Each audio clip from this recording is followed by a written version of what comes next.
artigo 2º não precisa dizer que é um dos artigos mais relevantes de todo o Código Civil, porque aqui nós temos uma das discussões mais complexas no nosso sistema, que é a discussão sobre o início da personalidade de quem? Do ser humano. Quando começa a personalidade do ser humano?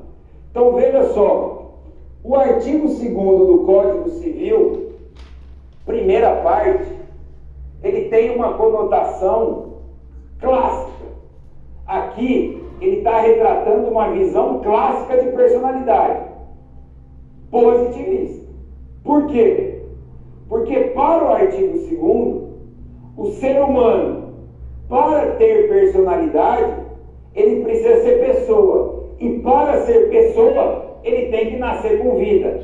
Nós estamos falando aqui da famosa teoria natalista. A teoria natalista, justamente, ela tem uma concepção normativa positivista. Quando começa a personalidade do ser humano? Quando ele for pessoa. Quando ele é pessoa? Quando ele nasce com vida. Então, para a teoria natalista, nós teríamos ser humano. Olha só, ser humano, embrião e nascituro, entes despersonalizados. E ser humano que nasce com vida, nós teríamos aqui uma pessoa e, portanto, personalidade. Perceba aquilo que eu estava falando para vocês. A teoria natalista, ela na realidade, ela desdobra, ela é um desdobramento dessa perspectiva clássica de personalidade. É uma concepção normativa, puramente normativa, aqui. Ou seja, o fundamento da personalidade é a norma. Quem vai dizer quando a pessoa humana ou o ser humano tem personalidade? É a norma, que é o que diz o artigo 2º, primeira parte. A personalidade começa desde o nascimento com vida. Nasceu, respirou, nós temos uma pessoa e, como decorrência, a personalidade que decorre da pessoa.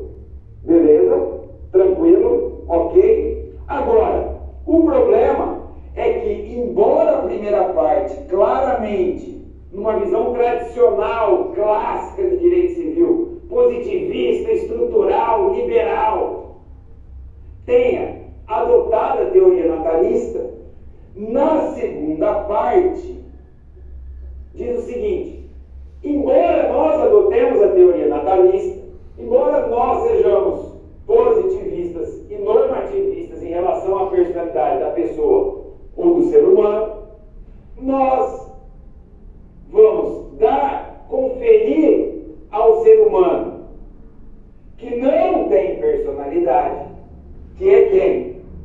O embrião e o nascituro, que ainda não nasceram com vida, algumas prerrogativas.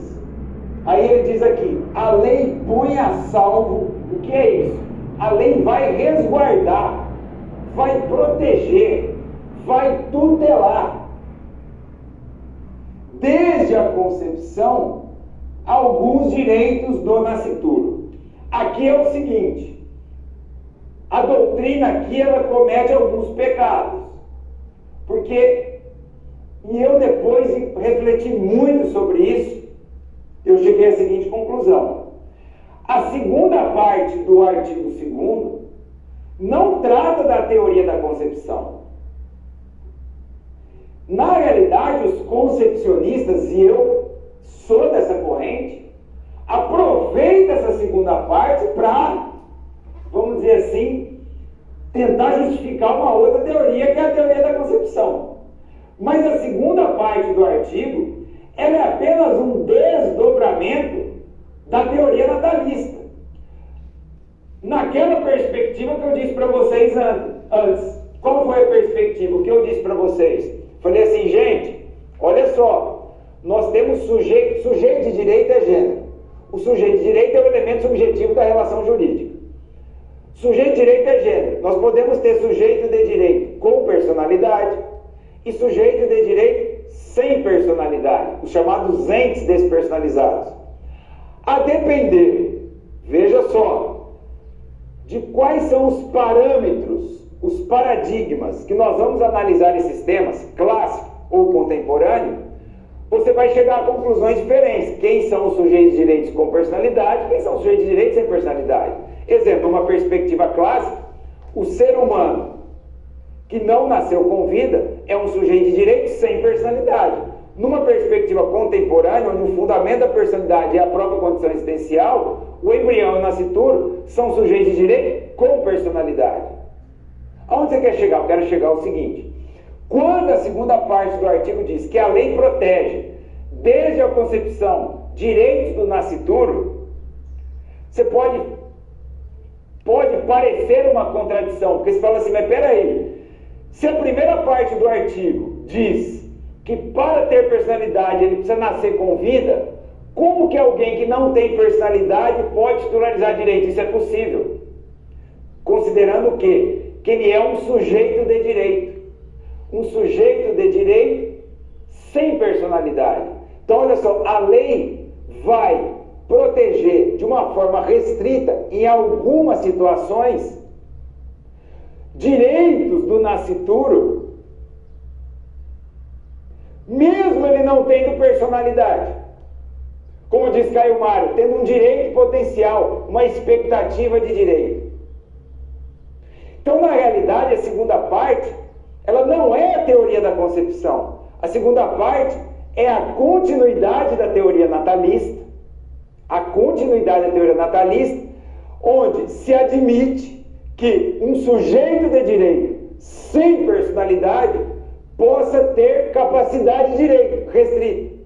Eu disse para vocês que a capacidade de direito, ela pode aparecer em relação a entes despersonalizados. A diferença é o seguinte, é que a capacidade de direito que decorre da personalidade, que é um atributo da personalidade, ela é ampla.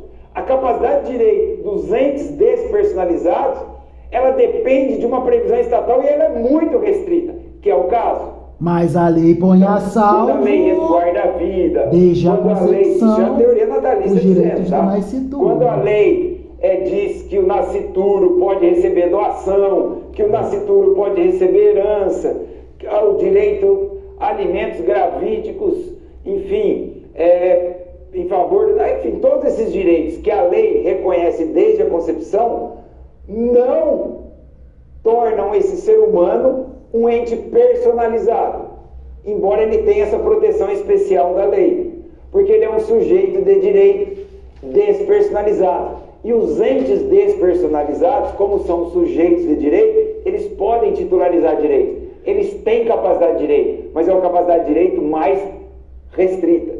É simples assim. Isso é a teoria natalista. Os concepcionistas dizem o seguinte: não, a segunda parte do artigo 2º do Código Civil nos dá a ideia de que podemos trabalhar com a teoria da concepção, de que a personalidade exige. O artigo 2º não fala isso, gente. Vou dizer uma coisa para vocês. Eu sou totalmente favorável à teoria da concepção. Por quê? A partir do momento que eu considero que o fundamento da personalidade é a condição existencial, é óbvio, se o fundamento da personalidade é a condição existencial, presta atenção, se a personalidade tem como fundamento o próprio ser humano, óbvio, a partir do momento que você é ser humano, a partir da concepção, você já tem personalidade. Então veja só, a discussão do fundamento da personalidade interfere nas teorias. E como para mim, nesse direito civil constitucionalizado, a princípio da dignidade da pessoa humana também fundamenta o instituto da personalidade, da pessoa humana, do ser humano. E por isso, quem tem personalidade tem mais proteção e terá sua dignidade muito mais resguardada. É óbvio que numa visão totalmente conectada com esse direito civil constitucionalizado, vamos dizer assim, a personalidade começa desde a concepção. A personalidade começa desde a concepção. Por quê? Porque o fundamento da personalidade é o ser humano, não é a norma, é só isso. O que eu quero dizer? O que eu quero dizer é o seguinte: os concepcionistas param de ficar achando pelo em ovo. Você não precisa ficar apelando para a segunda parte do artigo 2º para defender a teoria da concepção. Por quê? Porque você consegue chegar à teoria da concepção, explicá-la e justificá-la, mudando o fundamento da personalidade do ser humano. Se o seu fundamento for clássico, normativo, positivista, teoria natalista. Se o fundamento for contemporâneo, pós-positivista, dignidade, ou seja, os valores constitucionais que fundamentam o direito civil contemporâneo, concepção, ou seja, é interpretar o artigo 2º à luz dos valores constitucionais que vão nos levar à teoria da concepção. A hermenêutica. E não querer encontrar no artigo 2º uma teoria da concepção que ele não traz, só por fazer referência à concepção. Deu para entender a diferença entre uma coisa e outra?